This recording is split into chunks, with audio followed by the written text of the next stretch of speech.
¿Por qué las hablamos? Porque hay algunos maestros que utilizan estas definiciones mientras estamos en la rotación clínica y se dan dentro del argot de una conversación diaria de cualquier médico. Por ejemplo, la definición de infección, que es una respuesta inflamatoria secundaria a la presencia de un microorganismo, ¿sí? O invasión de él a tejidos propiamente estériles de huésped. Bacteremia, presencia de bacterias viables en sangre. Sepsis, podemos definirlo como síndrome de reinflamatoria de respuesta sistémica con un cultivo positivo, ¿sí? Entonces, chicos, nuevamente, definiciones antiguas.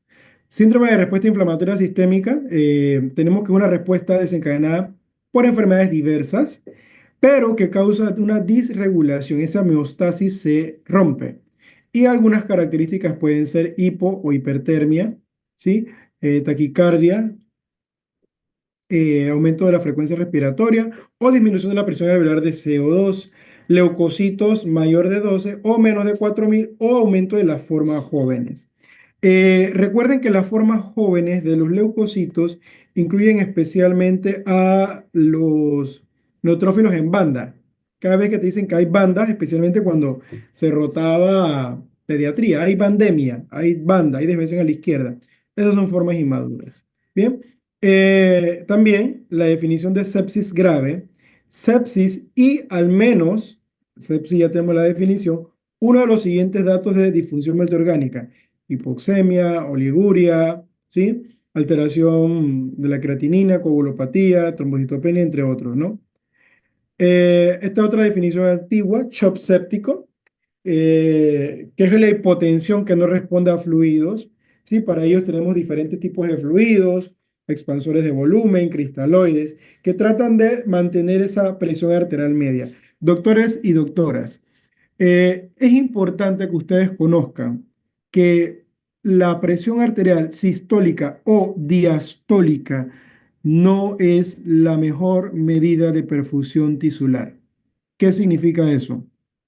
Que de ahora en adelante usted no puede decir que el paciente está hipotenso solamente por ver la sistólica o diastólica. Usted tiene que sacar la PAM, presión arterial media. Allí, cuando la PAN está en menos de 70, usted dice, ah, caramba, hay datos de hipoperfusión tisular. ¿Sí? Entonces, si alguna enfermera, alguien lo llama, no, doctor, es que tiene la presión 100, 160, usted calcula la PAN. Calcule la PAN y con la PAN usted va a decir, ah, caramba, sí tiene datos de hipoperfusión. ¿Y por qué la hipoperfusión es importante? Porque cuando ocurre hipoperfusión, ocurren cambios para tratar de mantener ese flujo. Y ese flujo puede estar dado por, uno, la respuesta y activación del sistema renina-angiotensina-aldosterona, ¿sí? En caso de que ese sistema no sea lo suficientemente efectivo, también se puede activar la ADH, entonces ese paciente va a estar oligúrico, ¿sí? Y ese sistema van a tratar de compensar esa volemia y le van a quitar flujo a otros órganos. Eso en fisiología le llaman autorregulación miogénica. Eso se da a profundidad en fisiología.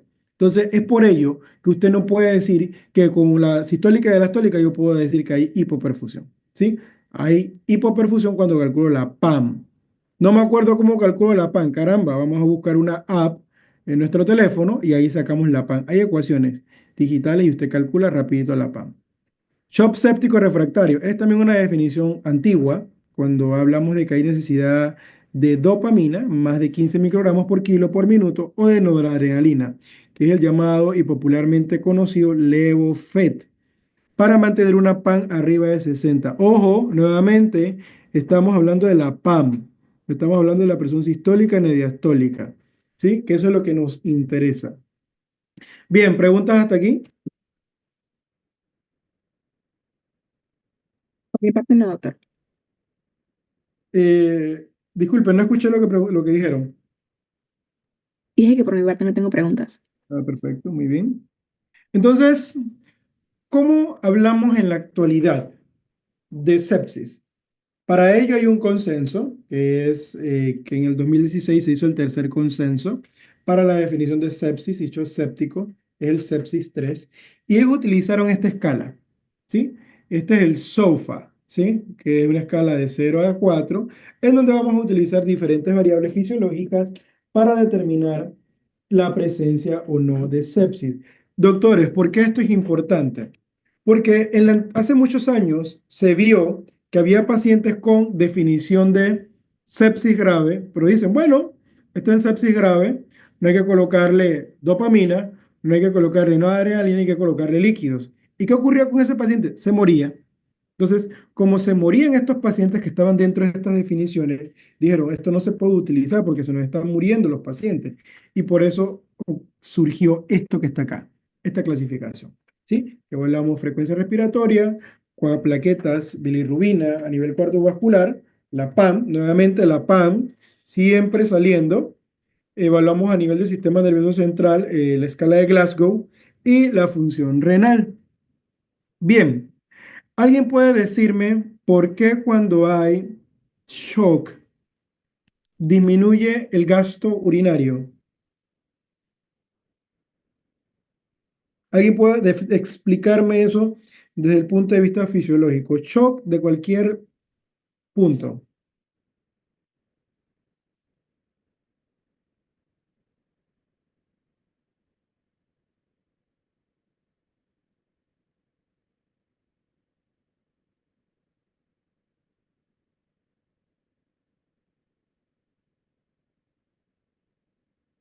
Liao, Carlos, ¿qué recuerdas? Hipoperfusión, ¿qué se activa? No sabría decirlo. ¿Sí? Ok. Yo, Carlis, pero, doctor, cuéntame. yo creo que podría ser porque hay una leve deshidratación, entonces es lo que se le dice que la sepsis, la sangre como se espesa, pero realmente es la deshidratación que evita que, o sea, que hay eso, pues. Ujú. Está bien, está bien. Vamos a Se ponerlo más usa bonito. como un mecanismo para compensar, o sea, ¿Sí? para evitar que haya como el, porque hay pérdida, ¿no? O Ujú. sea, hay ay, ¿cómo lo digo? O sea, lo que se busca es que se evite la perfusión renal para que no haya más pérdidas, Muy como bien. como si fuera un sistema como de acoplamiento, como de ¿Sí? alerta del cuerpo, de Bien. compensación. A ver, recordemos la definición de deshidratación, solamente para recordar algunos conceptos. Deshidratación se refiere a la pérdida de líquido intracelular de leak, ¿sí? Entonces, nosotros hablamos en sepsis que hay pérdida de líquido intravascular. Y creo que ahí de repente, para refutar y mejorar esa definición, doctora, eh, podemos decir que hay pérdida de volumen. Más bonito, ¿no? Hay una pérdida de volumen. Y si hay pérdida de volumen, por el motivo que sea, por alteración del endotelio, porque hay el fallo de bomba, porque hay fallo de la actividad nerviosa, etcétera, etcétera, etcétera. ¿Qué, qué pasa con la arteriola aferente? Como mencionaba su compañera, hay un equilibrio y como la arteriola aferente renal, ella sensa en función a la perfusión, entonces ella detecta, caramba, ha disminuido la perfusión y si disminuye la perfusión allá en la arteriola, en ese túbulo colector en la parte distal, se revela renina, ¿sí? Revela renina. Entonces la renina se libera ante hipoperfusión y esa renina lo que activa es renina, el eje aldosterona, angiotensina-aldosterona, perdón. Entonces, ¿qué hace la aldosterona? Reabsorbe sodio, secreta, reabsorbe sodio y secreta potasio. Entonces, finalmente, como hay mayor reabsorción de sodio, el paciente disminuye la excreción, disminuye la cantidad de orina, el gasto urinario. Entonces, por eso el paciente que tiene shock séptico le colocan una sondita. ¿Por qué le colocan la sonda? Para medir así muy cuidadosamente cuánto orina se está produciendo, cuánto es el gasto. Bien, Angélica Esquivel, una consulta. ¿Recuerdas cuántos mililitros debe orinar una persona por kilo de peso?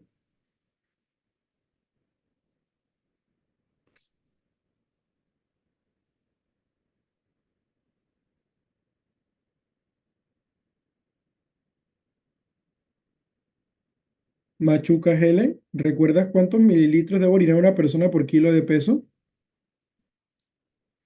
Profe, ¿por hora o por todo el día? Por hora. 0,5 a 1 mililitro. ¿Sí? A uno, Pero ese es perfecto. por kilogramo de peso. Exactamente, exactamente. Muy bien. Entonces, si no lo sabemos, ya lo acabamos de aprender. Por cada kilo de peso en una hora, una persona orina 0,5 a 1. Yo siempre digo 1, ¿sí? 1 kilogramo, 1 mililitro en una hora. 1, 1, 1, 1. Entonces, usted tiene un pacientito que pesa 120 kilos, debe tener en una hora 120 ml. Y eso lo mide usted en la bolsa urinaria. Bien, ¿preguntas hasta ahí? ¿Claritos?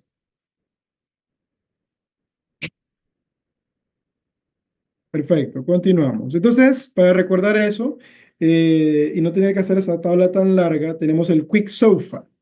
Es una forma rápida de poder determinar el, el riesgo de sepsis, de sepsis en estos pacientes, de choque, disculpen. Entonces, hipotensión, alteración del estado mental, taquicardia. Entonces, dos criterios de esto sugieren un riesgo elevado con un pobre desenvolvimiento.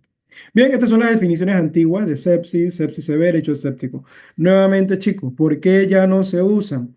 Porque habían pacientes que progresaban y morían porque no se les daba tratamiento porque no entraban en la definición y morían. Por eso se cambió. Bien.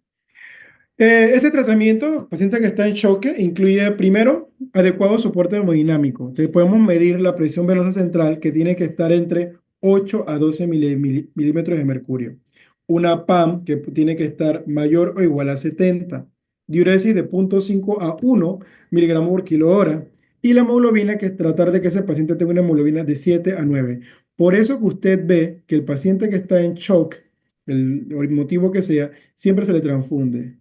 Siempre se le transfunde porque hay que tratar de mantener esa perfusión con los líquidos, con los glóbulos rojos adecuadamente. Glicemia, porque el paciente que está en shock está en un estrés fisiológico. Ese estrés fisiológico puede producir alteraciones metabólicas y el cerebro necesita ser adecuadamente, eh, recibir glicemia para la producción, perdón, glucosa para la producción de ADP. ¿Sí? Entonces eso es importante. Profilaxis antitrombótica. ¿Alguien recuerda qué le colocan a las pacientes después de cuando están operadas en las piernas? Profe, le pueden poner, usted dice que posoperatorio. Bueno, se le puede poner heparina bajo peso molecular o también las medias antitrombóticas. Muy bien, excelente. A veces Entonces, también le ponen aspirina, ácido acetil salicílico. muy bien. Profilaxis antitrombótica. Entonces, ¿por qué hacemos esto? Porque el paciente está en un estado inflamatorio. El estado inflamatorio provoca activación de la cascada de la coagulación y puede producir trombos. Para eso le colocamos lo que ha mencionado su compañera. Totalmente. Las mediecitas. Le dicen a la mamá, mamá tiene que empezar a caminar. ¿Pero por qué? Porque está en un estado de estrés y de inflamación intensa. Que si no se corrige, entonces va a tener trombo. Entonces eso hay que hacerlo con los pacientes que están en shock, con los pacientes que están en postquirúrgico, ¿sí? Y para evitar eso. Igualmente ustedes deben haber visto que el paciente que está en ventilación mecánica, todos esos pacientes que están en ventilación mecánica, ellos tienen un protector gástrico. ¿Y el protector gástrico cuál es? Omeprazol. Puede ser omeprazol, puede ser osomeprazol.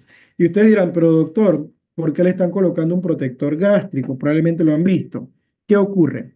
Como estos pacientes están en un estado de hipoperfusión generalizada, el lecho gástrico disminuye la cantidad de sangre que le está llegando. Como disminuye la cantidad de sangre que le está llegando por la hipoperfusión, la cantidad de moco que se produce a nivel gástrico disminuye. ¿Y qué va a ocurrir con la cantidad de jugo gástrico? Esa no disminuye. Entonces tenemos un desequilibrio, producción de moco, ácido gástrico. Ese ácido gástrico va a producir pequeñas úlceras, sumado a que, como ese paciente está hipoperfundido, se activan las hormonas de supervivencia, cortisol, y el cortisol aumenta la secreción de ácido clorhídrico y con ello empeora y aumenta el riesgo de úlcera, ¿sí? Eso es importante porque son las llamadas úlceras de estrés. ¿Quiénes hay que colocarle siempre omeprazol o un protector gástrico? pacientes quemados, pacientes intubados, pacientes que tienen infecciones severas, pacientes que han tenido cirugías prolongadas. A todos hay que colocarle protectores gástricos. Bien. Soporte de hidratación, el cristaloide, es 30 cc por kilo de solución salina. Este es el paso inicial, el mejor paso inicial. Y los vasopresores. Vasopresores tenemos noradrenalina, adrenalina, vasopresina, dopamina o corticoides como la cortisona. Entonces, de estos vasopresores es importante recordar los efectos adversos. La noradrenalina se puede unir a receptores tanto alfa como beta, pero tiene mayor predisposición por los receptores alfa. Por ello es que primero se utiliza el Levophed y produce una vasoconstricción. Adrenalina tiene mejores efectos beta, por ello se utiliza más cuando hay un choque de tipo cardiogénico. Vasopresina lo podemos utilizar porque ella va a aumentar la contracción mediante unos receptores que se llaman V2, ¿sí? De receptores de vasopresina de V2, y va a ayudar al efecto de noradrenalina. Dopamina lo utilizamos cuando hay choques de tipo cardiogénico y corticoides cuando ya no responde nada, ¿sí? Efectos adversos estos señores, como producen una vasoconstricción, especialmente a grosso modo, se puede producir isquemia de las extremidades y se pueden perder las extremidades. Y eso es un efecto que está descrito. Antibiótica terapia empírica, sobre todo antibióticos de amplio espectro, dependiendo del sitio donde se sospecha el shock, ¿sí? Y determinar obviamente la zona anatómica en las primeras 6 horas. Por eso ustedes han escuchado, bueno, vamos a pancultivar al paciente. Y ese pancultivo, recordando que pan significa todo, implica hemocultivo, urocultivo, a veces desputo, punción lumbar, entre otras, ¿no? Para tratar de definir el tratamiento en las primeras horas. Bien, vamos a recordar algunos conceptos de inmunología. Hay dos tipos de inmunidad, una inmunidad adaptativa y otra inmunidad innata. Y yo utilizo la analogía bien curiosa. Eh, la inmunidad adaptativa, yo la pongo como Messi. Messi es un futbolista que hace sus técnicas con elegancia, con precisión. O Cristiano Ronaldo, el que no le gusta a Messi, que lo hacen todo como que calculado. Esto no fue un gol de suerte, sino que él ya lo tenía entrenado. Estaba todo tácticamente diseñado. Esa es la inmunidad adaptativa, ese es Messi. La inmunidad innata es ese vecino del barrio que juega fútbol en la calle sin chancleta, usando unas piedras para usar de portería y que él sabe que mete un gol, pero no sabe cómo lo metió de repente por suerte. Esa es básicamente la diferencia en la inmunidad innata y adaptativa. La especificidad, la belleza con que se pueden dar cada una de estas respuestas. ¿Quiénes son los miembros de este equipo de fútbol en la calle, en el barrio? Neutrófilos, macrófagos, monocitos, células dendrítica y natural killer, así como el sistema del complemento. ¿Sí? Y también algunas enzimas secretadas por algunas células. Los miembros de la inmunidad adaptativa, la belleza, la que es táctica, la que es medida, son los linfocitos, especialmente los T y los B, y que tienen como punto medio los anticuerpos. Entonces, eso es importante recordarlo porque la inmunidad innata se puede comunicar con la adaptativa mediante generación de anticuerpos. ¿Sí? Mecanismos, los mecanismos de inmunidad innata son generalmente gruesos, ¿sí? Versus los mecanismos de inmunidad adaptativa son específicos, recombinantes. Es como las piernas del que juega en el barrio, a él trabaja de lunes a viernes en la construcción, pero bueno, él también juega fútbol y a veces le va bien versus las piernas de un jugador profesional. Esas piernas valen millones, ¿sí? La respuesta es específica en la inmunidad adaptativa, definida por largos periodos. Hay memoria. Cristiano Ronaldo, Messi, Kylian Mbappé, ¿sí? Diego Forlán, el que ustedes quieran, se acuerda del partido que tuvo con tal equipo, porque él utilizó esta táctica para mejorarlo, para vencer a ese portero. Tiene memoria. Versus la respuesta innata, que esta respuesta es burda, gruesa, ocurre rápidamente. Ah, bueno, yo no sé cómo hice el gol, pero pasó, qué bueno. Entonces, la inmunidad innata, la del barrio, es esta que ocurre con enzimas, ¿sí? Bacterinas C reactivas, citoquinas, todo lo que ocurre allí. Versus la adaptativa, que son inmunoglobulinas, son bien específicos, bien elaborados, es lindo, es elocuente, ¿sí? Entonces, ahí hay algunos ejemplos de cómo se ensamblan estas respuestas. Quienes detectan que algo está raro son los receptores tipo TOL, eso que dan en histología, son los que detectan que hay un patrón alterado, ¿sí? Patrones de reconocimiento antigénico. Cuando hay una lesión asociada a la molécula o una alteración asociada a bacterias, ¿sí? Entonces hay varios tipos de receptores TOL. Así como, ¿cómo pudiéramos agruparlo? El que juega en el barrio usa tacos que le costaron $60, $20. Ah, perfecto. Y esos son los receptores, ¿no? Donde se ejecuta esa acción con el ligando, que puede ser la pelota de fútbol. Entonces tenemos receptores burdos, los PAMs, los DAMs, pero hay otros que pueden ser receptores muy finos, muy costosos, ¿sí? Que son estas inmunoglobulinas que se adaptan y que pueden ser rápidos, ¿sí? Entonces son esos tacos que usan estos jugadores que son tacos 10 en el mundo, 15 en el mundo, o son tacos creados para ellos mismos. Bien, creo que es una forma un poco diferente de ver este tipo de inmunidad y recordarlo.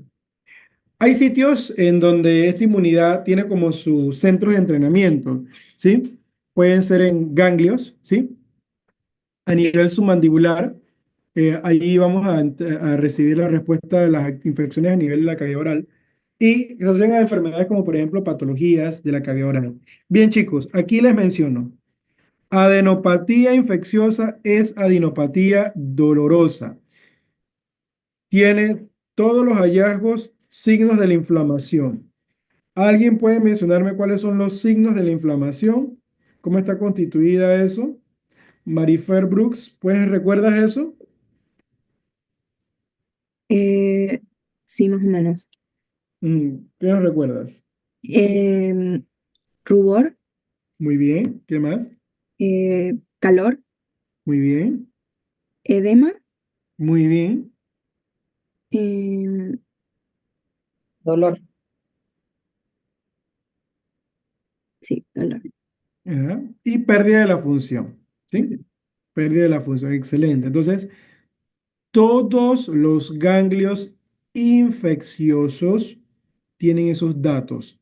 Chicos, se los estamos diciendo hoy porque esos casos vienen y se les van a poner adenopatías para que usted aprenda a distinguir si es una adenopatía reactiva o si es una adenopatía no reactiva. Adenopatía no dolorosa. Eso es cáncer hasta que se demuestre lo contrario. Nuevamente, adenopatía no dolorosa es cáncer hasta que se demuestre lo contrario. Tercera vez, adenopatía no dolorosa, cáncer hasta que se demuestre lo contrario. Doctor, ¿le duele tiene una adenopatía inguinal? Ah, caramba, hay que buscar qué enfermedades se asocian a adenopatías inguinales. ¿Sí? Entonces aquí tenemos enfermedades de transmisión sexual, enfermedades en las piernas, celulitis, entre otras, ¿no? Entonces cada una de estas ubicaciones nos van a dar ganglios. Por ejemplo, a nivel supracraneal tenemos el nódulo de Virchow, ¿sí? Que eso es drena. Recuerden que aquí llega el drenaje linfático en el ángulo yugulosubclavio, ¿sí? A través del conducto torácico y drena abdomen y pelvis y me habla de malignidad a nivel de abdomen y pelvis, sobre todo gástrica. A nivel mediastínico, a nivel axilar, epitroclear, ¿sí? Entonces, a nivel abdominal, una adenopatía va a aparecer el nódulo de la madre Sor María José, ¿sí? Que eso es una adenopatía umbilical que le va a decir, caramba, eso es una metástasis gástrica, ¿sí? Entonces, este cuadrito es importante tenerlo cuando nos hablan de adenopatías para poder identificar y guiarnos, ¿sí? Esto va a venir en los casos clínicos mezclados. Bien, Una pregunta, doctor.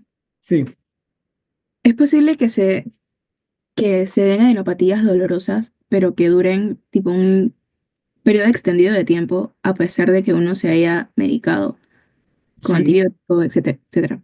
Claro que sí, puede ocurrir por varias razones. Puede ocurrir porque el tratamiento no es efectivo, número uno, porque el microorganismo que esté haya desarrollado resistencia, número dos, número tres, porque haya habido una reinfección, ¿sí? Sí, son los mecanismos que podrían explicar que la adenopatía no haya cedido. ¿Eh? Ok, gracias. Perfecto. ¿Alguna otra pregunta o comentario? Bien, continuamos. ¿Cómo se comunican las células entre ellas? Todo este enredo de comunicación celular. Yo le llamo esto los bochinchosas. Lo cuentan todo sin habérselo preguntado. Van de un lugar a otro llevando mensajes. ¿Sí? Las citoquinas llevan este mensaje. Yo le llamo las bochinchosas. Hay un montón de citoquinas, ¿sí? Hay citoquinas que se comunican entre leucocitos, que se llaman interleucinas. Hay citoquinas que se comunican entre virus, que se llaman interferones. Hay citoquinas que llevan información que radica en células tumorales, que es el TNF. Hay citoquinas que son factores estimulantes de colonia, ¿sí? Y hay otras que son transformantes del crecimiento. Cada una de ellas lleva un mensaje a diferentes puntos. ¿Sí? Entonces aquí tenemos ejemplo, interleucina 6, interleucina 1, interferón, etcétera, etcétera, etcétera. Todas las células se comunican de esta forma. Bien, vamos a ver ahora cómo actúa un conjunto de citoquinas. Las citoquinas que se comunican entre leucocitos se llaman interleucinas. Y vamos a ver estas interleucinas con un ejemplo bien práctico. Por ejemplo, denme un segundo, chicos, y disculpen.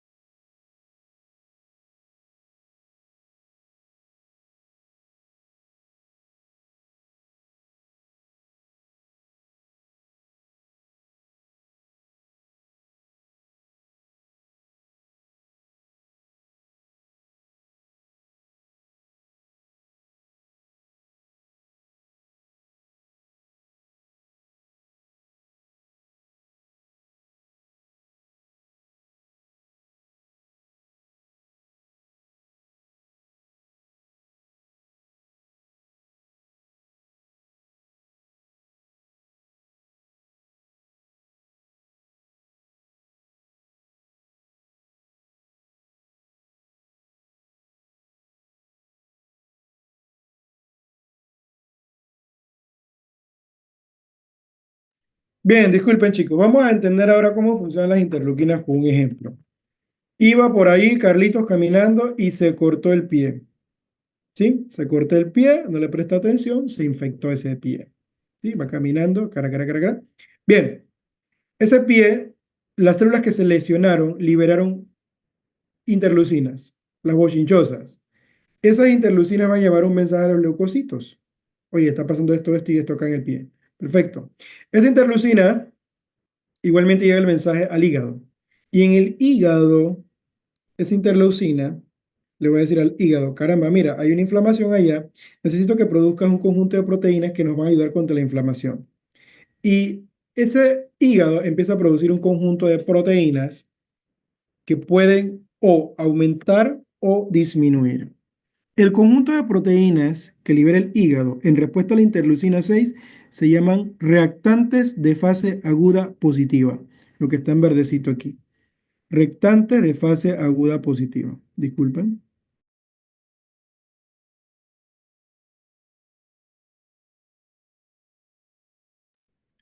Reactantes de fase aguda positiva, estos que están aquí. ¿Cuáles son los reactantes de fase aguda positiva?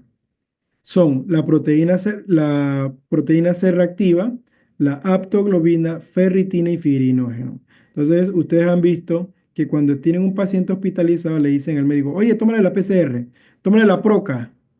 ¿Por qué le tomamos la proca?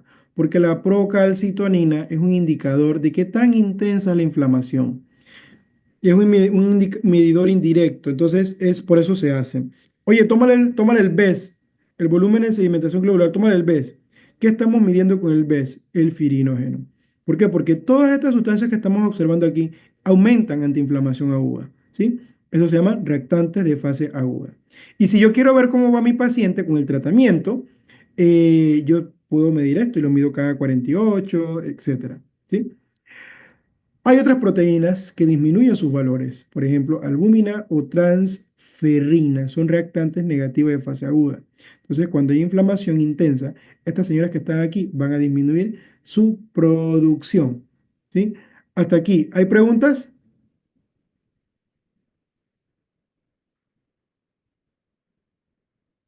Bien, Muy bien, profe.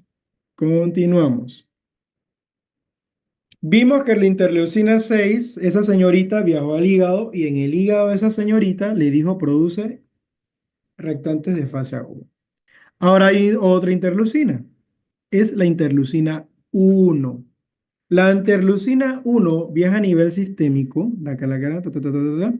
y ella llega aquí, a esta estructura. ¿Sí? Mira, aquí está el virus, destruyó, liberó citoquinas, que es un tipo de interleucina, y esa interleucina, que aquí no me la colocan, es la interleucina 1. Y la interleucina 1 llega aquí, al órgano vasculosum de la lámina terminal, OVL. Doctor, ¿eso qué es? Doctores, esa es una estructura que se encarga de recibir señales de interleucinas y que allí, cerca de esa unidad, tenemos el centro de regulador de la temperatura, el termostato del hipotálamo. ¿Sí? Ese termostato del hipotálamo, cuando llega la interleucina, va a producir una liberación de noradrenalina a nivel interno y esa noradrenalina va a aumentar o la prostaglandina E2 o va a disminuir la producción de prostaglandina E2. ¿Sí? Entonces, cuando aumenta la producción de prostaglandina E2, vamos a ver en color rojo, ¿sí? Vamos a ver en color rojo que ese termostato se puede alterar y podemos pasar de una temperatura de 37, ¿sí? A una temperatura de 38. Y esto está determinado por la presencia de prostaglandina E2. Aumenta el termostato, que es la línea verde, la temperatura del termostato, y el cuerpo, ¿qué es lo que hace? Caramba, aumentó la temperatura del termostato, tengo que aumentar y producir fiebre, ¿sí? Y empieza la producción de fiebre, ¿sí? ¿Qué hace el cuerpo para poder aumentar la temperatura? Primero, la descarga de noradrenalina produce vasoconstricción. Por eso el que tiene fiebre se ve pálido. Oye, te ves pálido por la vasoconstricción mediada por norepinefrina. Número dos, hay tiritona. ¿Qué es la tiritona, doctores? Ese temblor por frío. Ahí tengo frío, esa es tiritona. ¿Quién produjo eso? Norepinefrina. El aumento de la movilidad de los músculos libera energía y aumenta la temperatura. ¿Sí? Hay cambios vegetativos. ¿Cuáles son los cambios vegetativos? Tengo frío y buscamos y nos arropamos. ¿Sí? Eso para preservar la temperatura. Y eso es una respuesta que está dirigiendo el hipotálamo en respuesta al aumento de prostaglandina E2. Se ven pálidos, tiemblan las extremidades, ¿sí? ¿Qué otra cosa ocurre a nivel cardíaco? La norepinefrina, se libera allá en el nodo sinoauricular y en el nodo sinoauricular, la norepinefrina se une a los receptores beta 1. Y como se une a los receptores beta 1, aumenta la frecuencia de descarga de ese nodo sinatrial. Consecuentemente, ¿qué ocurre? Aumenta la frecuencia cardíaca. Y es ahí donde yo me gustaría saber cuántos latidos por minutos aumentan por grado de temperatura corporal elevada. ¿Alguien sabe eso? Paciente tiene aumento de la temperatura 1 grado. Me gustaría saber cuántos latidos por minuto le debo aumentar a este paciente. 10 latidos por minuto. De 10 a Excelente. 15. ¿Sí? Excelente. Muy bien. Doctores, ¿por qué hago hincapié en esto? Porque en los casos clínicos yo no les voy a decir que tiene fiebre. Les voy a dar el datito, taquicardia. Ah, caramba. Tiene taquicardia, aparte de eso tiene aumento de procalcitonina. Ese paciente está en shock. ¿Sí? Entonces, si usted no identifica esos hallazgos, no va a poder dar con el choque. Muy bien. Entonces, aumenta la frecuencia cardíaca. Doctor, Ajá. una consulta. Ahorita cuando vimos el tema de la orina en mililitros por kilogramo de peso por hora, usted dijo que prefería basarse en 10. Para Ujú. el tema de los latidos, el aumento por cada grado de fiebre, ¿serían 10 o 15? Porque 10. entre 10 Uno. también. Listo, Ajá. pues. Gracias. Uno, recuerda que es el mililitro por kilogramo, ¿sí? Y 10 latido por cada grado de temperatura. Bien. Doctor, ¿Qué? aunque también hay Cierto. enfermedades que producen disociación esfigmotérmica, es decir, que tiene un comportamiento no común, pues, o sea, el paciente tiene fiebre, pero no aumentan los latidos cardíacos, como Belleza, doctor. la Eso se llama fiebre signo de cardíaca. Faguet. Excelente, doctor. Belleza. Muy bien. Excelente. Qué bueno que alguien lo sepa. Qué bueno que alguien lo sepa. Excelente, doctor. Sí, ese es el signo de Faguet. Hay enfermedades que no producen esto. Enfermedades infecciosas que no lo producen. Excelente. Excelente ese aporte. Bien, solamente déjeme terminar la idea para agregar a eso lo que dijo el doctor. Muy bien. Entonces, a nivel cardíaco, aumenta la frecuencia cardíaca. A nivel respiratorio, aumenta también la frecuencia respiratoria. Entonces, cuando aumenta la frecuencia respiratoria, también aumentan las pérdidas insensibles. ¿Sí? Porque recuerden que con cada ciclo respiratorio hay emisión de vapor de agua. Y esa emisión de vapor de agua deshidrata.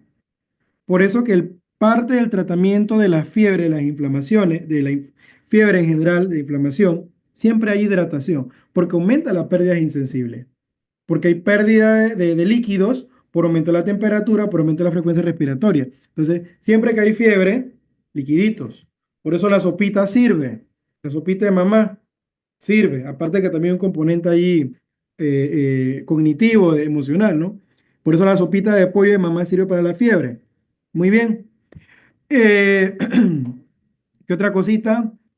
Eh, Paracetamol, acetaminofén. Ese señor trabaja acá con la producción de este señor que está aquí.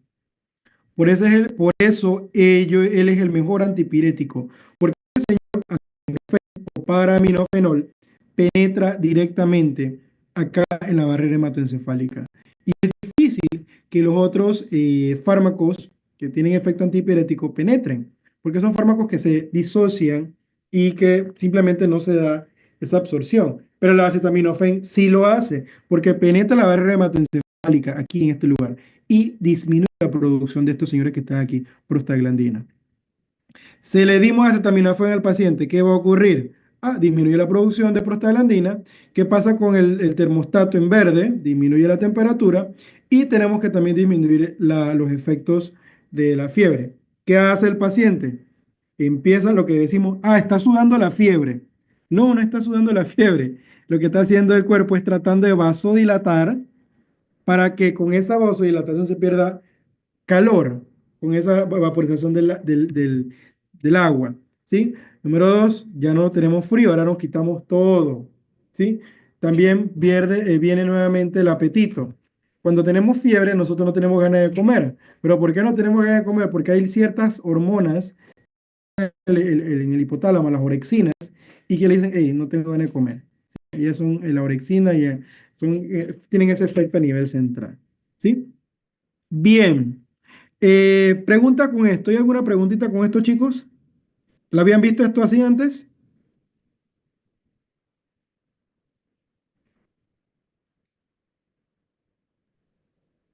No, profe, está bien claro. ¿Por qué lo vamos a profundidad, chicos? Porque en los casos clínicos no le vamos a pedir que explique esto. No se lo vamos a pedir que lo explique. Lo que vamos a hacer en los casos clínicos, chicos, es que usted internalice y use toda la información que le acabamos de dar para analizar los casos clínicos. Y eso le va a ayudar, ¿sí? No es que le vamos a preguntar esto actúa aquí, no, no, no. Le vamos a pedir que la información que yo les acabo de dar, si es primera vez que la acabo de dar, bueno, perfecto, la acabo de dar. Pero le vamos a pedir que usted use esa información para desarrollar los casos clínicos. Bien, yo creo que ¿alguien puede mencionarme qué cosas yo les pedí que aprendieran sí o sí? ¿Alguien lo tiene anotado por ahí? Sí, doctor. La Ujú. 5H y la 5T del paro cardiorrespiratorio, Muy también bien. todas las enfermedades que involucraban el Staphylococcus aureus. Eh, También lo que era el tema referente a terapéutica, que era otitis media, eh, infecciones del tracto urinario. También tengo anotado por acá sífilis, todo lo referente al tratamiento, efectos adversos y mecanismos de acción de esas enfermedades. Perfecto. Muy bien. Muy bien. Chicos, corríjanme. Ustedes tienen que entregar el manual esta semana, ¿no? Es correcto, doctor. Ya está listo, solo de que usted me diga qué día puedo enviárselo. Sí, pueden mandármelo si deseas hoy. Sí, ¿Al WhatsApp o al correo? al correo mejor, al correo. Ok. Entonces ahí nada más me copias que el 10º semestre y ya. Listo, entonces aquí vamos a recordar algunas infecciones por Staphylococcus aureus o estafilococo dorado. Primero recordar que este señor es gram positivo. Segundo, la disposición que tiene. Tiene forma de racimos de uva, tiene clusters, que les pueden llamar. Este señor tiene una proteína de virulencia que se llama la proteína A. Y esa proteína de virulencia, proteína A, hace algo bien curioso con el sistema, con la inmunidad adaptativa. ¿Sí? Le recuerdan que la inmunidad adaptativa es la que lleva Messi, Mbappé y todo lo demás. Entonces, ¿qué pasa con los tacos, los taquillos, el fútbol? Estafilococo libera una proteína que rompe esta unión. ¿Sí? Aquí vemos cómo se rompe esta unión con la fracción FC y la hemoglobina G. Entonces, esto puede producir alteración en la fagocitosis. ¿Sí? Entonces, eso es una proteína de virulencia. Número dos, es un componente de la fauna de las fosas nasales, de las orejas, axila o de la ingle. Entonces, él está normalmente con nosotros. ¿Cuál es el problema con el staph dorado?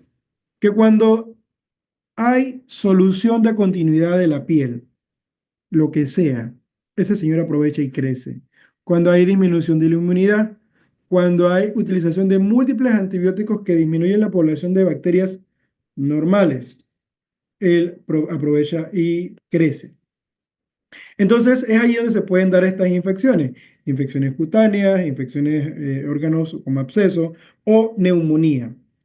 Vamos a hacer un paréntesis aquí.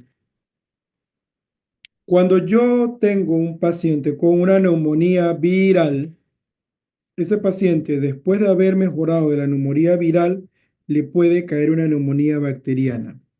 Eso pasaba mucho con los pacientes de COVID-19. ¿Por qué ocurría eso, doctores? Porque el COVID-19, cuando invadía el neumocito tipo 1, neumocito tipo 2, llegaba al sistema inmune, destruía esos neumocitos y producía necrosis. Destruía los cilios, recordando que eso tiene función de defensa. Destruía la producción de moco por la célula de Glovet, ¿sí? Entonces, como destruía todo ese epitelio, venía y aparecía el siempre metido en todos los enredos, staph dorado, y colonizaba. ¿Y de dónde venía el estafilococo dorado? De las narinas. Todos los pacientes que tenían infecciones por COVID-19 podían desarrollar infecciones por estafilococo dorado porque simplemente el COVID y todos los virus destruían esa respuesta inmune. Entonces no era raro que ustedes vieran, no es que tiene COVID-19 y tú de repente, pero ¿por qué tiene antibióticos? Era porque el efecto de la neumonía viral había cedido y ahora está la neumonía bacteriana. Y esto, la neumonía por Staphylococcus aureus, se va a caracterizar porque pueden producir consolidados, ¿sí? Consolidados. Bien, punto hasta ahí. Otra enfermedad que puede producir este señor es la endocarditis. ¿Y de dónde viene la endocarditis? Cuando se da el consumo de drogas endovenosas. El consumo de drogas endovenosas puede hacer que el Staphylococcus aureus que está en piel se introduzca en el torrente sanguíneo y produzca bacteremia. Artritis séptica, cuando hay golpes, ¿sí? En esos pacientes que tienen comorbilidades. O osteomielitis, especialmente en los pacientes que tienen enfermedad como anemia falciforme, ¿sí? Vimos los factores de riesgo. Síndrome de shock tóxico. ¿Cuándo ocurre esto? Hay un conjunto de bacterias de Staphylococcus aureus que tienen una toxina, que se llama la toxina que media la enfermedad del síndrome de shock tóxico, la TSS1. ¿Qué produce esto? Esto produce una ruptura de la desmosoma a nivel de la epidermis y al destruirse esa unión del desmosoma, ¿sí? Se produce una exfoliación y producen este síndrome, el síndrome de piel escaldada, ¿sí? También puede producirse infecciones por alimentos, sobre todo cuando nosotros comimos un alimento recalentado.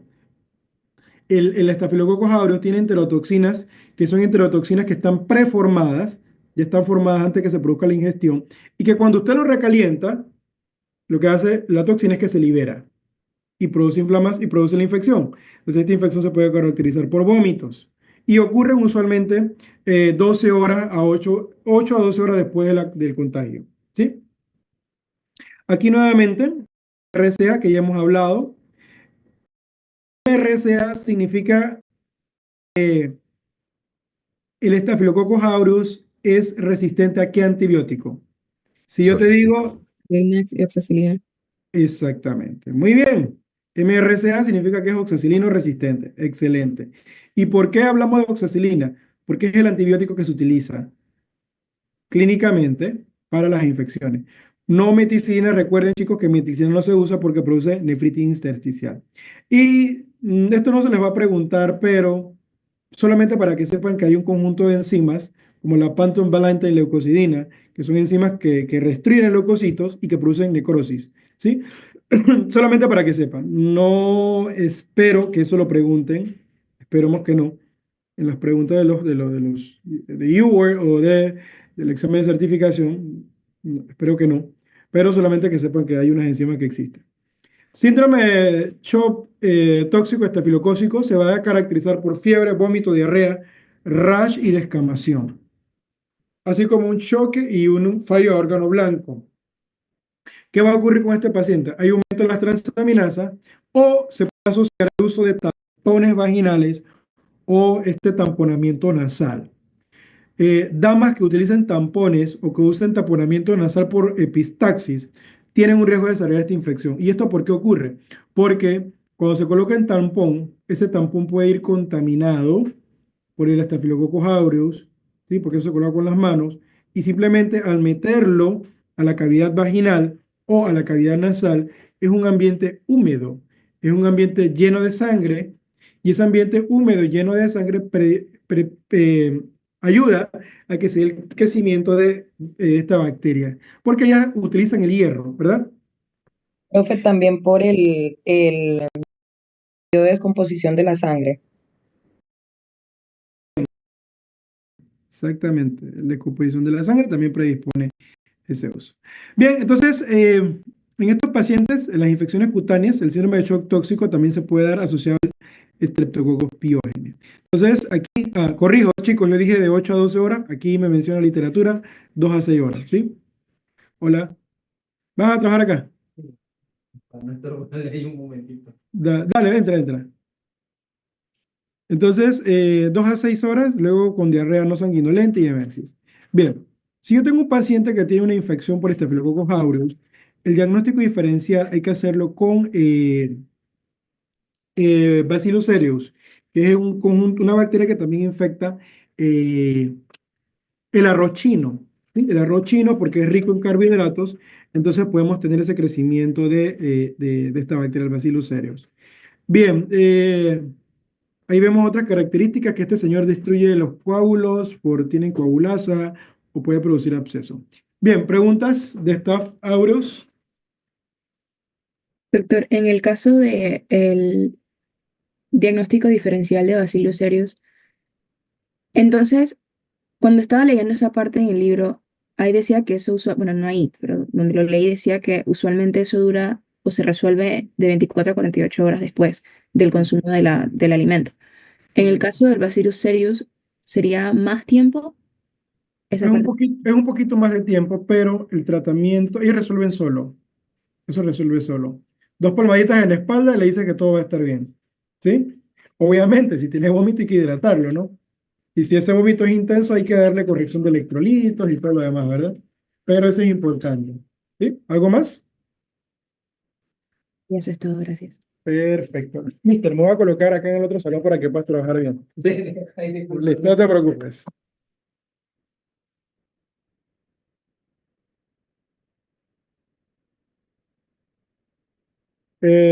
José, ¿tienes la gráfica?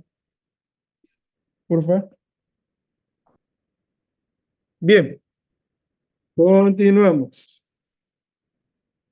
Entonces, el Staphylococcus aureus siempre metido en todos los enredos, siempre. Por eso es importante saberlo, todo lo que él produce. Bien, vamos a empezar ahora con infecciones del sistema nervioso central.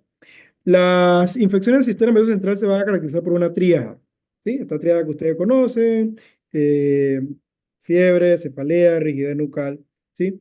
Y que estas alteraciones pueden producir síntomas asociados, malestar general, fotofobia o alteración del estado mental. Hay signos asociados a infecciones del sistema nervioso central como el signo de Kernick y el signo de Brusinski, ¿sí? Ahí está la definición de cada uno. Cada vez que ustedes ven un paciente que tiene la tríada meningia, cefalea, fiebre y rigidez nucal, y además tiene alteración en el estado mental, ustedes dicen, ese paciente tiene encefalitis. Nuevamente, triada meningia más alteración en el estado mental encefalitis. ¿Sí? Es importante tenerlo clarito, porque se parecen y a veces coexisten. ¿Sí? Coexisten porque una inflamación de la meninge puede llegar a afectar la corteza encefálica.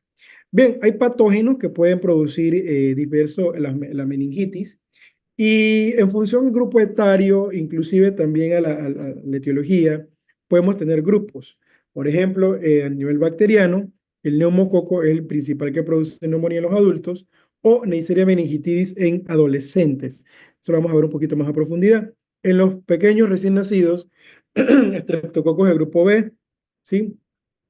Ese Agalactiae, Escherichia coli y menos frecuentemente influenza, entre otros. Meningitis aséptica, tenemos enterovirus, ¿sí? Esto ocurre más que nada en los pacientes pediátricos, el inmunocomprometido. ¿Cómo se va a caracterizar esto? El paciente va a tener la tríada meningia más un cuadro diarreico. Tríada meningia más un cuadro diarreico, pienso en enterovirus. ¿Cuáles son los enterovirus? Los que están allí, ¿sí? Eco y Coxsackie. El virus de herpes simple tipo 2 no produce signos gastrointestinales, pero está dentro de la familia de enterovirus. Bien, meningitis o síndrome meningea asociada a los pacientes con VIH. Uf, todos son importantes, todos hay que saberlas, ¿sí? Esto lo vamos a ver un poquito más a profundidad cuando vemos el módulo de SIDA, pero hay que sabérselas todas. La meningitis por criptococos es una meningitis que se va a caracterizar porque dura semanas. Bien, vamos a ver algunos high yields. Meningitis bacteriana dura, los síntomas son de días, 1 o 2 días. Meningitis virales, los síntomas son inmediatos, también pueden durar días. Meningitis por hongos duran semanas. ¿Sí? Duran semanas. Entonces te dicen que el paciente tiene un dolorcito de cabeza, rigidez nucal, tiene una semana, piensa en hongo. Te dicen que empezó ayer y de repente inició con confusión, piensa en una meningitis por hongo. Te dicen que tiene signos de meningios, piensa en una neumonía una meningitis por bacteria. ¿Sí? Bien. Lo de esto de SIDA, vamos a verlo a profundidad en el módulo de SIDA. Y Cryptococcus neoformans, recordar. ¿Alguien recuerda el factor de riesgo para desarrollar criptococosis? Aparte de inmunosupresión.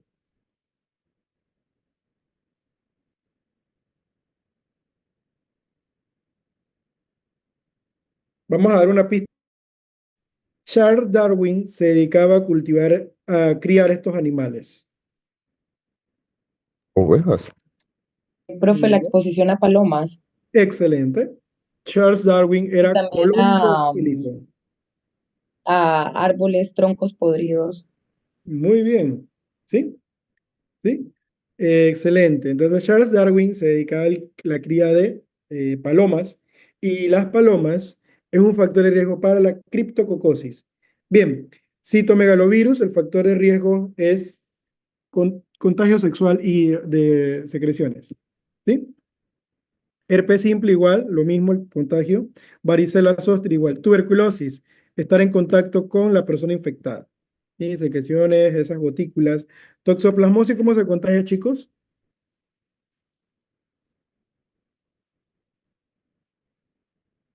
Profe, puede ser a través del contacto con las heces del gato, pero siempre y cuando él la haya adquirido de un pájaro anteriormente. ¿Sí? Muy bien. Esa es una. ¿Cuál más? Esa es Cuando Te escuchamos. traspasa la barrera placentaria de forma vertical de madre a hijo. Ujú. En un paciente con VIH, ¿cómo se contagiaría él con toxoplasmosis?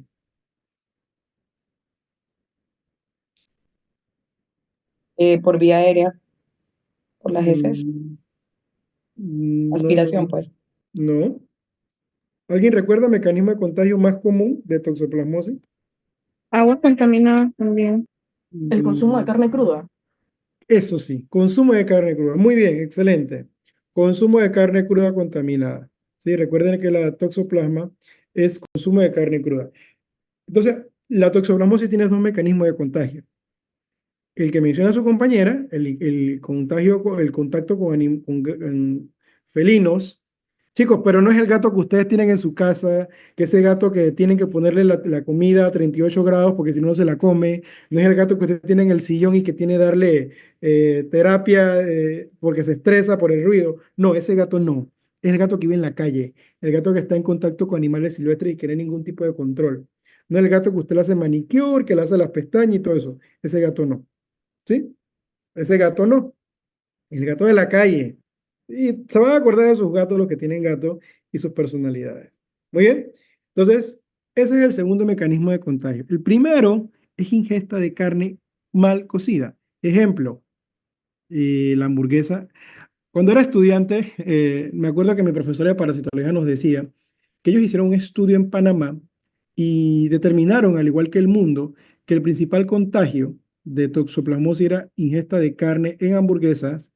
No voy a mencionar la empresa porque estaba llena de quistes. Esas hamburguesas que te dan media, en el centro está todavía casi viva, tiene latido y todo. Allí se da el contagio. ¿Sí? Entonces, ese es el mecanismo principal de contagio en el mundo y en el país. Virus de John Cunningham. Quizás sea la primera vez que escuchen ese virus por su nombre, John Cunningham. Quizás otro lo conocen como virus JC. Se contagia igualito que el VIH, contacto sexual. Y este señor provoca la enfermedad conocida como leucoencefalopatía multifocal progresiva. Nosotros cuando vemos la parte de VIH vamos a profundizar mucho más con estos señores, pero tenemos como una lluvia de ideas, ¿verdad? De estos microorganismos.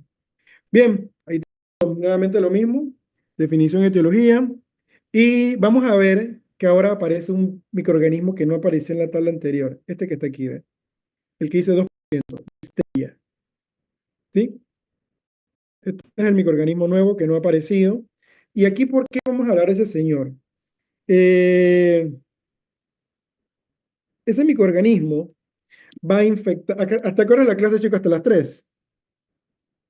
Sí, Sí, doctor. doctor. Perfecto. Me avisan cuando faltan 5 o 10 minutos, por favor.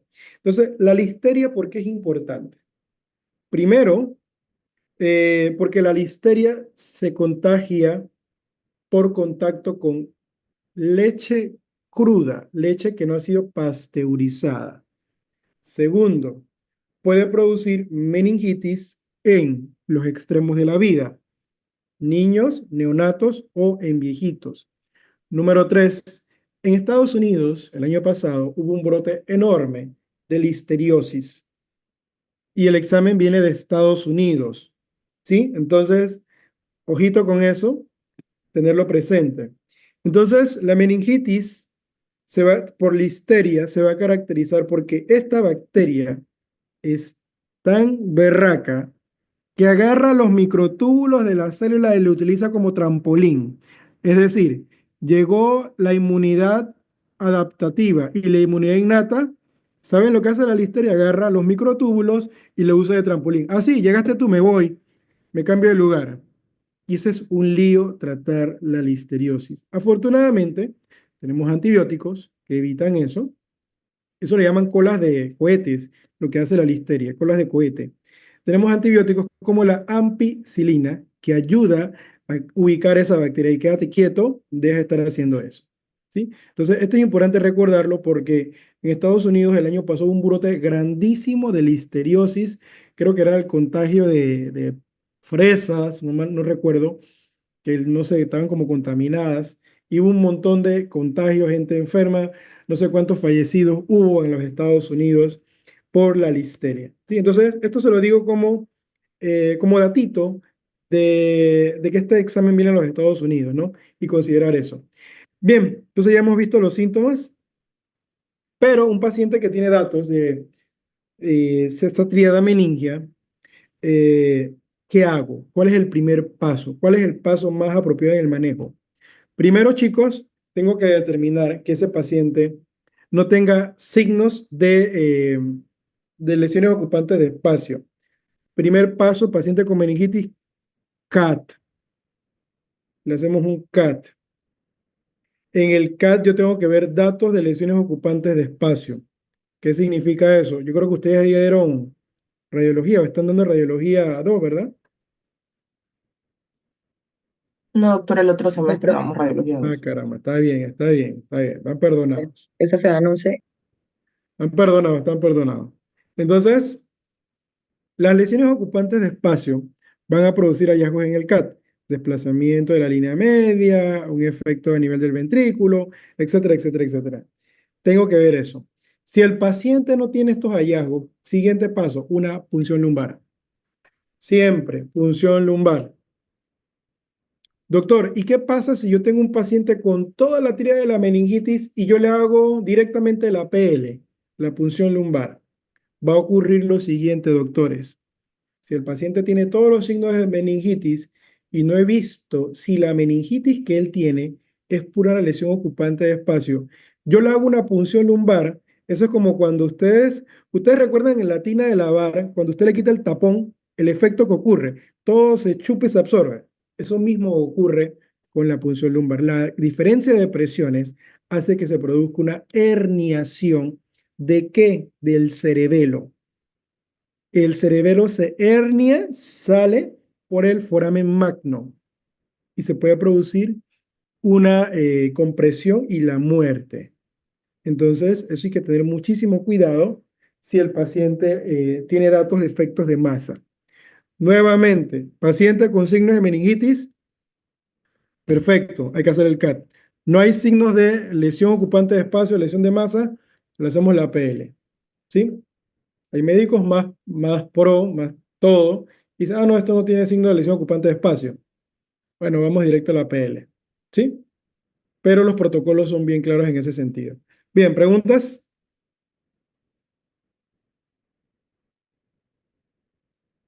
Continuamos. Este es un cuadro que está en el libro Master of the Boards, que es un libro de texto. A ver, creo que esta pregunta ninguno me la ha hecho. ¿Cuál es la diferencia entre el USMLE Step 2 CK y cuál es la diferencia entre el Master of the Boards? Nosotros tenemos los dos libros aquí en la facultad, ¿sí? La diferencia básica es la siguiente. Cuando usted ya sabe, ya tiene el conocimiento y usted quiere aprender a responder las preguntas, usted utiliza el Master of the Boards, ¿sí? Cuando usted quiere empezar a estudiar, porque sabe que le falta conceptos, le falta información teórica, usted utiliza el USMLE Step 2 CK, que es el libro que está en físico en la facultad.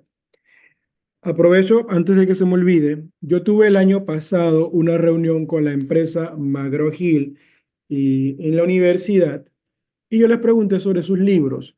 La empresa McGraw-Hill me dijo que ellos no van a producir más libros físicos de los STEP, porque a ellos les cuesta muchísimo dinero producir esos libros y que de ahora en adelante los libros los van a vender digitales con un paquete que se llama Boards Beyond. Son 3 libros que van a vender el Step 1, van a vender el Step 2 y creo que van a vender el Step 3, todo un paquete, porque en los Estados Unidos ellos compran así, hacen los 3 exámenes. Pero a nosotros no nos interesan los 3 libros, pero ellos los van a vender así. Entonces, Profe, ¿se sí, acuerda que yo le había preguntado? ajá, Todavía quedan un par en Amazon, por si hay gente exacto. interesada pues en el físico. Chicos, los únicos libros que quedan en físico, hay gente que le gusta estudiar, hay gente que le gusta sentir el olor de su libro nuevo. Le gusta rayar su libro, ponerle colorito, ponerle post-it, ponerle esto, esto, esto. Bueno, eso es para usted. Cómpralo en Amazon. En Panamá no sé si hay, no sé cuánto cuesta, pero ya no van a salir más. Sí, así que pueden hacerlo. ¿Está bien? Profe, en Panamá ya no hay y solamente lo está trayendo Gersan Books y lo trae por Amazon. Exacto. Muy bien. ¿Alguna otra pregunta? Bueno, ¿otro comentario? Entonces ya saben eso, chicos. ¿Sí? Ya saben ese datito. El que no, bueno, caramba, cómpralo tipo Kindle y lo descarga, el que le gusta tener el archivo, qué sé yo. Cada uno sabe cómo le gusta estudiar. Pero si a usted le gusta tener su libro en físico, cómprelo, porque ese libro le va a servir. Un datito también adicional. El USMLE Step 2 es un libro que lo han confeccionado estudiantes y es revisado por médicos que han presentado los exámenes en Estados Unidos. Por eso ustedes ven que ese libro se sacaba todos los años. Y dicen guía de usuario estudiante. ese libro lo redactan estudiantes que han hecho este examen y que día a día ellos van realimentándolo con lo que han visto. De repente los cambios que han habido nuevos es que el libro ahora tiene COVID, que ahora el libro tiene monkeypox. Son cosas que van variando, ¿no? Ustedes hablaron de viruela del mono, ¿verdad? ¿Alguien les habló de eso ya? ¿Alguna materia les habló del viruela del mono?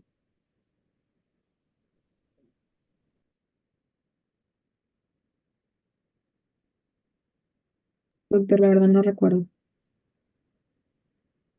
Esperemos que alguien le haya hablado. Esperemos que alguien le haya hablado. Bien, este es un cuadro, lo mismo. Pacientes con SIDA, con menos de 100 CD4, criptococo, factores de riesgo, ya lo sabemos, palomas. Campistas, ¿sí? Que tienen datos de meningios. Yo pienso en enfermedad de Lyme, además que tienen parálisis facial, ¿sí? Eso lo vamos a ver a profundidad. Campistas que tienen rash en las extremidades o que pueden tener artralgia. Yo pienso en rickettsia. Tuberculosis pulmonar, un paciente que tiene también signos de meningio, puede ser una tuberculosis meningia. Pacientes sin factores de riesgo, jóvenes, y que aparte tienen alteración del estado mental, que pienso de causas virales. Y el principal virus que produce signos meningios en los adultos es el herpes, virus de herpes simple, ¿sí? Virus de herpes simple. Y Neisseria, sobre todo la Neisseria meningocócica, yo la pienso en pacientes que tienen erupciones petequiales y pacientes que viven en hacinamiento. Entiéndase por hacinamiento, campamentos de reclusos, los militares, ¿sí? Presos que tienen petequias. Entonces, yo pienso en eso en estos pacientes. ¿Sí? Bien, aquí tenemos unas pruebas diagnósticas, lo que se ve en la PL. Este es importante recordarlo. Y básicamente, chicos, recordar los valores normales, ¿sí? Los valores recordarlo. Y una mnemotecnia. Estos son los valores normales, lo que está acá. Pero recordar de cuál es el hallazgo de una meningitis bacteriana. Recordar que la siguiente mnemotecnia. Las bacterias comen glucosa y defecan proteínas. Las bacterias comen glucosa y defecan proteínas. ¿Por qué viene dado esto? Porque el paciente que tiene una meningitis bacteriana va a tener hipoglucorraquia. Una meningitis bacteriana va a tener hiperproteinorraquia, ¿sí? Comen glucosa, por eso está bajita, y defecan proteínas, por eso está alto, ¿sí? Además de eso, la célula que está predominante es polimorfonuclear. Polimorfonuclear. ¿Para qué es ese hallazgo, chicos? Para no confundirnos con la meningitis viral. La meningitis viral, esa señorita va a tener aumento de monocitos o linfocitos, ¿sí? Que se va a dar en estos pacientitos. ¿Qué otra es importante recordar? Que yo les puedo preguntar, por aquí no lo tengo, pero la meningitis tuberculosa. La meningitis tuberculosa va a tener aumento de los monocitos o linfocitos y aumento de ADA, adenín deaminasa. ADA es una enzima que libera la tuberculosis, la micobacteria tuberculosis, y que se metaboliza. ¿Sí? ADA. Bien, entonces de aquí solamente y bacteriana, ¿sí? Esa es la mnemotecnia. Apréndanse, por favor, los valores normales. ¿Cómo eso es suficiente? Y lo otro ya me acuerdo con la mnemotecnia. ¿Sí? Aquí vemos los datos de aumento de presión intracraneal, papiledema, convulsión, anomalías focales neurológicas, por ejemplo, hemiparesia, parálisis facial, entre otras, o hay confusión. Entonces son signos de aumento de la hipertensión intracraneal. Aquí vemos la papiledema, vemos cómo se ve el signo borroso en la entrada del nervio óptico. Doctores y doctoras, ¿qué pasa si el paciente tiene datos de un efecto de masa? Le hago una PL, va a producirse la herniación. ¿Qué va a ocurrir primero? Aquí a nivel del cerebelo se produce la herniación de la língula, esa língula cerebelosa. Cuando se produce esa herniación por el foramen magno, va a comprimir el tallo y va a producir alteraciones respiratorias y muerte. También puede ser una herniación subfalcina, arriba, 3, transtentorial, ¿sí? Cada uno de esos se puede alinear en diferentes direcciones por ese efecto de masa. Y si usted hace eso siendo médico, eso se conoce y considera iatrogenia por la impericia, ¿sí? La impericia.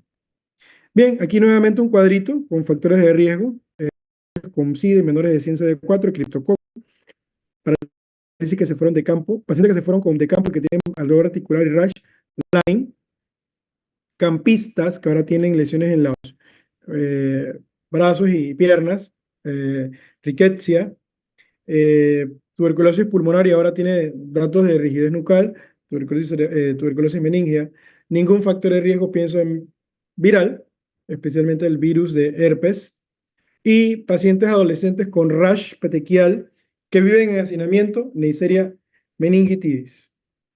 Bien, ¿cuándo está indicado el antígeno bacteriano? Ya terminó.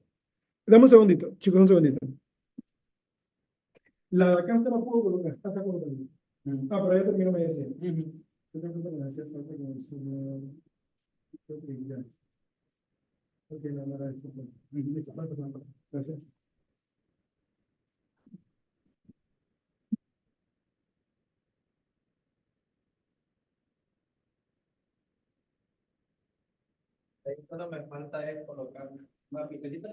Una pieza. Entonces, eso va a conectar acá con ella, ¿verdad? Perfecto, con el son de debriefing. Ah, listo. Uf.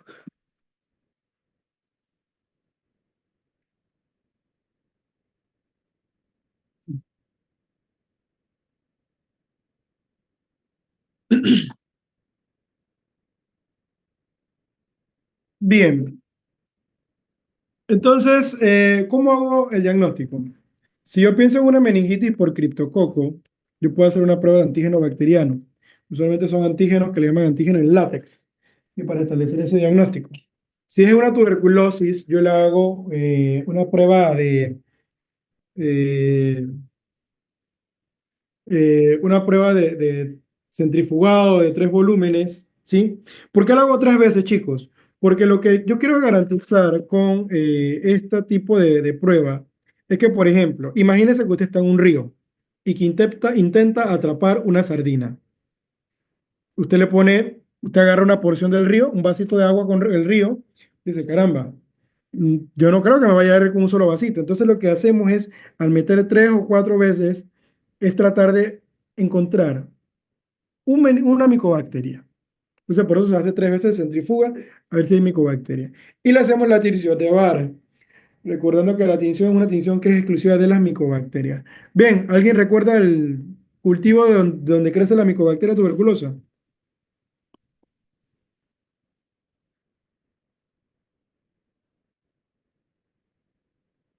Nielsen. Bien. Entonces, sí, Nielsen. Un segundo, chicos.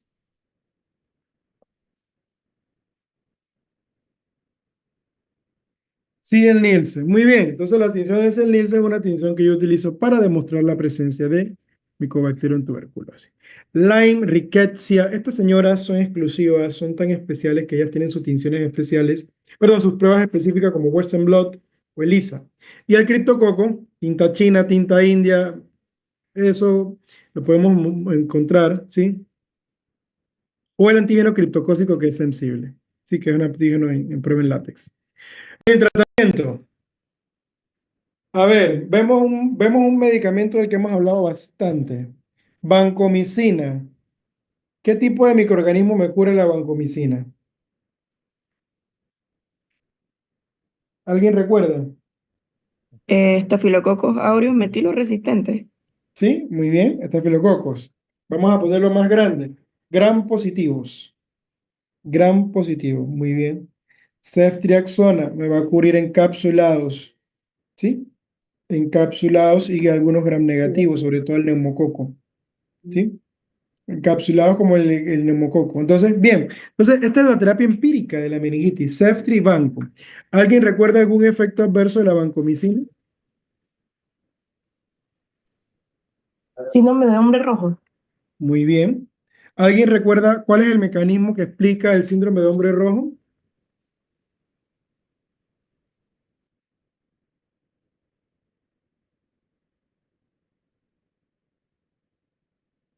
¿Cómo se da ese síndrome? ¿Por qué ocurre?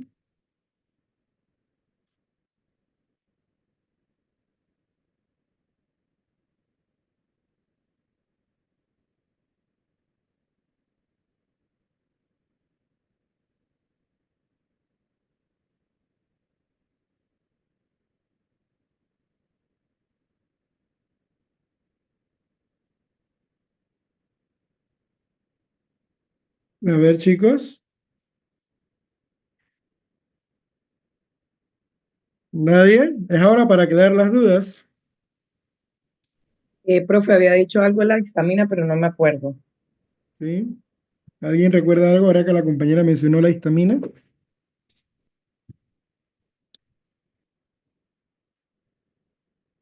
Angelo, ¿qué recuerdas? ¿Qué anotaste?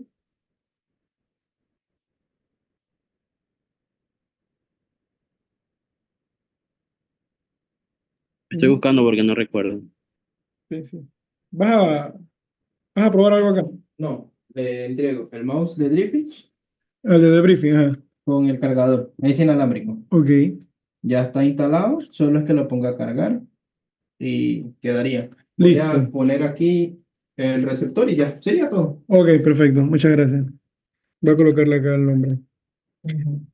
Ya está cargado este mouse, me No, dijo. está descargado, ahorita está descargado. Voy a Pero poner. si lo enciende, Ah, perfecto. En el salón de debriefing.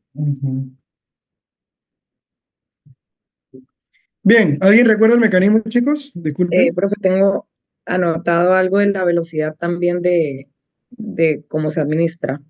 Sí. Entonces, ¿por qué? Muy bien, excelente. Muchas gracias, mister. Entonces, ¿por qué las estoy preguntando? Yo se los voy a preguntar de las formas que existen. Vancomicina, porque es un medicamento que se pregunta bastante. De arriba a abajo, abajo a arriba, vancomicina. Nuevamente, infusión rápida de vancomicina provoca degranulación de los mastocitos.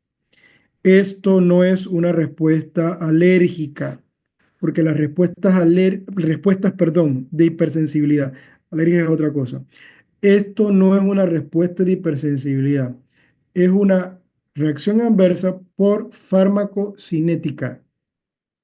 Las reacciones de hipersensibilidad son tipo 1, mediado por IgE, tipo 2, mediada por antígeno, tipo 3, mediada por inmunocomplejo y tipo 4, mediada por célula. Ninguna de estas reacciones explica el mecanismo de la liberación de histamina, ¿sí? Entonces, por eso no podemos clasificar eso como una reacción y de hipersensibilidad. Lo que podemos decir es que una respuesta del mastocito que se inestabiliza su membrana a la infusión rápida de la vancomicina. Muy bien, produce rash, porque la histamina produce vasodilatación, ¿sí? Y produce hipotensión.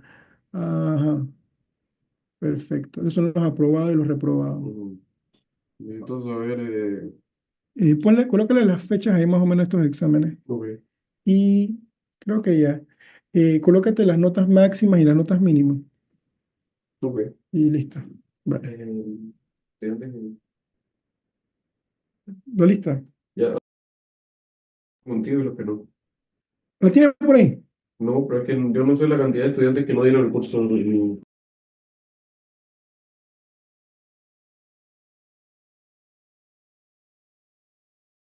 Dale, dale. Bien, chicos, entonces ya sabemos de vancomicina, estamos pro con eso. Gracias, Jorge. Muy bien, quedan 6 minutos. Entonces, bien, ceftriaxona, ¿alguien puede recordarme un efecto adverso de la ceftriaxona? Para terminar ya la clase.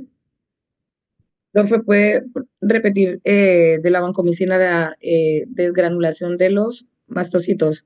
Ajá, que contienen histamina y la histamina es vasoactiva y por eso se produce vasodilatación, hipotensión y flushing en la cara, rojo. Gracias, profe. Muy bien. Bien, chicos, ¿alguien recuerda algún efecto adverso de la ceftriaxona? Hepatotoxicidad. ¿Cómo? Hepatotoxicidad. No, no, no, no, no. ¿Algo El más? efecto Barro, disulfiram.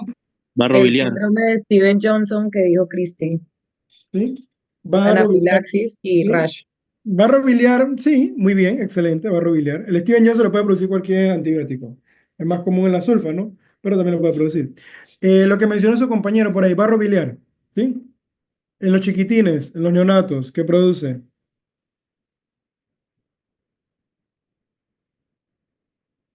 ¿Alguien anotó por allí qué produce Alteración del metabolismo biliar, Ajá, ¿y produce qué cosa? En el pequeñito. Carníteros. elevación de proteínas plasmáticas.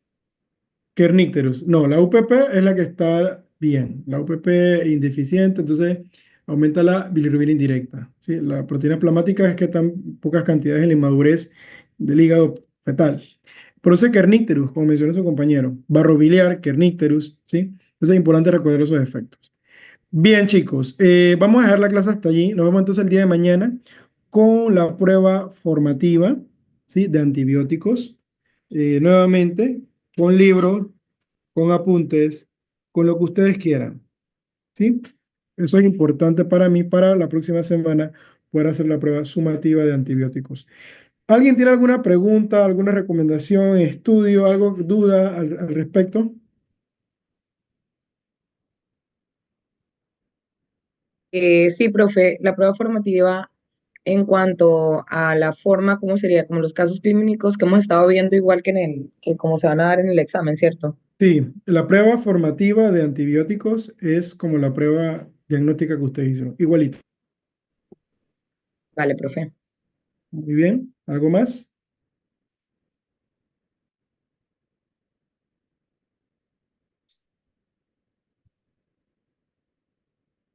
Bien, chicos, entonces nos vemos el día de mañana. Que tengan buenas tardes. Igualmente, doctor, tenga buena tarde. Chao, profe. Gracias.